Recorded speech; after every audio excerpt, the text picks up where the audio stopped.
तद्विदाः देवानो यथा सादमित्रुदे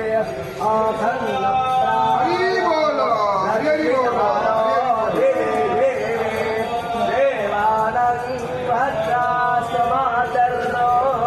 यतं देवानात्मरातर्रभेणो निवर्तताम्